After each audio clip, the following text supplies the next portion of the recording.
আপোনালোকক মোৰ চেনেল জয় সংকিচনলৈ আকৌ এটা নতুন ৰেচিপিলৈ স্বাগতম। ইমানবোৰ চব্জি দেখি গম পাইছেনে মই কি বনাই আছোঁ? ঠাণ্ডা দিন যিহেতু আহিছে, আমাৰ ঘৰত বহুত ধৰণৰ চব্জি আহে। সেইকাৰণে ভাবিলোঁ যে যিবোৰ চব্জি ঘৰত আছে সেইবোৰৰে কিবা এটা বনাই লওঁ। তেতিয়া মনত পৰিল যে ভেজিটেবল পোলাই বনাই লওঁ, কাৰণ আমাৰ বাচ্চাবিলাক আছে যে চব্জি এনে খাব নোখোজে। কিন্তু সেই চব্জিটো যেতিয়া আমি কিবা বেলেগ ষ্টাইলত বনাই দিওঁ তেতিয়া বাচ্চাবোৰে খুব ভালকৈ খাই লয়। বিশেষকৈ মোৰ ছোৱালীটোতো খুবেই ভালকৈ খায়। সেইকাৰণে মই ভাবিলোঁ আজি মই ভেজিটেবল পোলাও বনাওঁ। ভাবিলোঁ আপোনালোকৰ লগতো এই ৰেচিপিটো শ্বেয়াৰ কৰি লওঁ। তেনেহ'লে মোৰ ভিডিঅ'টো পূৰা চাই থাকক। আৰু মই এই চব্জিবোৰ কাটি কেনে আপোনালোকক দেখাই আছোঁ যে মই কি কি চব্জি লৈছোঁ ইয়াত।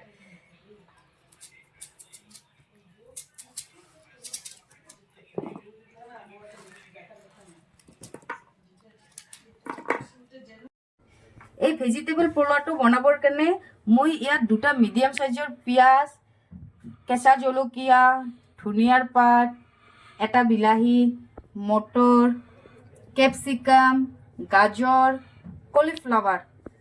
প্লেটটো দেখিব কিমান ধুনীয়া হৈছেনে? ঠাণ্ডাৰ দিনত এই এটাই ভাল যে যিকোনো চব্জি ঘৰত আহিলে যিকোনো বস্তু বনাই খাব পাৰোঁ। আপোনালোকে যদি খোজে ইয়াত পনীৰো এড কৰিব পাৰে, নহ'লে চয়াবিনো এড কৰিব পাৰে। চয়াবিন আৰু পনীৰ দিলেও খাবৰ কাৰণে ভাল লাগিব। লগত ইয়াত মই 2 বাটি চাউল 1 ঘণ্টা আগতে ধুই কেনে জিকাই ৰাখিছোঁ। এতিয়া মোৰ প্ৰেছাৰ কুকাৰৰ তেলটো গৰম হৈ গৈছে। ইয়াত মই গাজৰ আৰু পিঁয়াজ, কেঁচা জলকীয়া এই তিনিটা বস্তু আগতে অলপমান ভাজি ল'ম। 1 পৰা 2 মিনিট ভাজি ল'ম। তেতিয়াহ'লে কি হ'ব যে গাজৰ কেতিয়াবা টান টান থাকে, সেই টান ভাৱটো নাথাকিব। এতিয়া মই গাজৰ আৰু পিঁয়াজ, কেঁচা জলকীয়াটো ভালকৈ ভাজি ল'ম 2 মিনিট সময়।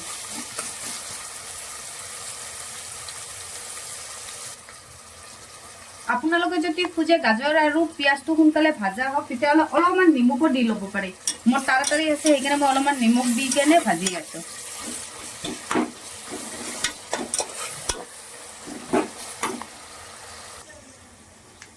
এতিয়া মই সকলোবোৰ চব্জি যিবোৰ বাকী আছিল, কেপচিকাম, কলিফ্লাৱাৰ, মটৰ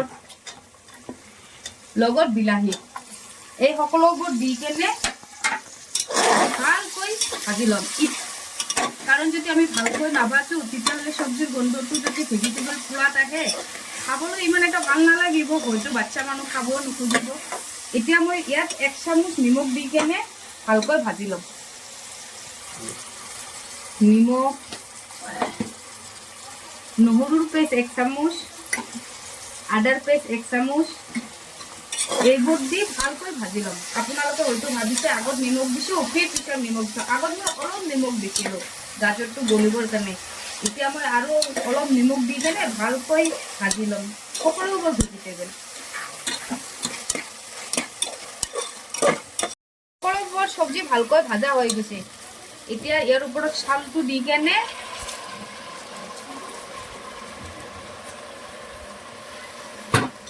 আৰু ভালকৈ মিলাই ল'ম। চাউলটো অলপ বেছি ভাজিব নালাগে, কাৰণ চাউলটো মই ইয়াত আধা ঘণ্টা বা 1 ঘণ্টা আগতে জিকাই ৰাখি দিব, তেতিয়াহ'লে চাউলটো বেছি ভাজিব নালাগে। এতিয়া ইয়াৰ ওপৰত অলপমান গৰম মছলা দি কেনে ভালকৈ মিলাই ল'ম।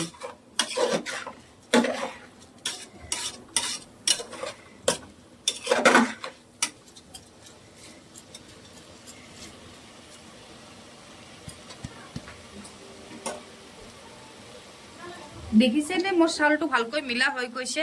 এতিয়া ইয়াত পানী দি কেনে মই প্ৰেছাৰ কুকাৰৰ ঢাকনিটো লগাই দিম। পানী দিওঁতে মনত ৰাখিব 2 বাটি চাউলত 3 বাটিহে পানী দিব, কাৰণ প্ৰেছাৰ কুকাৰত বনালে পানীটো কম লাগে, সেইকাৰণে পানীটো কম দিব।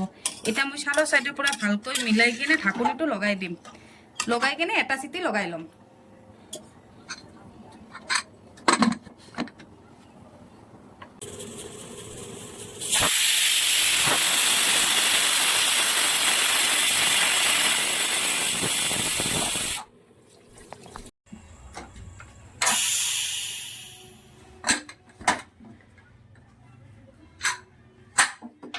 মোৰ ভেজিটেবল পোলাওটো হৈ গৈছে। দেখিছেনে কি ধুনীয়া হৈছে? চাউলবিলাকো এটাৰ লগত এটা লগা নাই।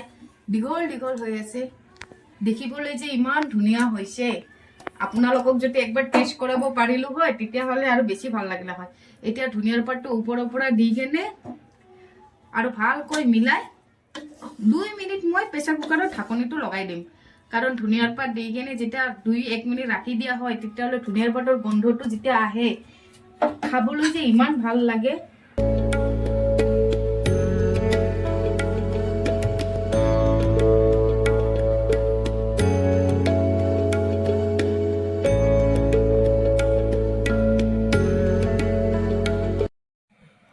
দেখিছেনে চব্জিবোৰ এটাও ভাঙা নাই কিন্তু, আৰু চালবোৰো কি ধুনীয়া হৈ আছে।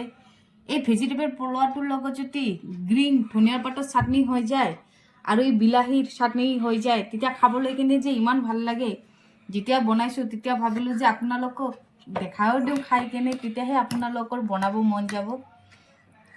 এই বিলাহীৰ চাটনিটো ইমান ভাল লাগে নহয় খাই কেনে। ঠাণ্ডা দিনত যিকোনো বস্তুৰে চাটনি ভাল লাগে।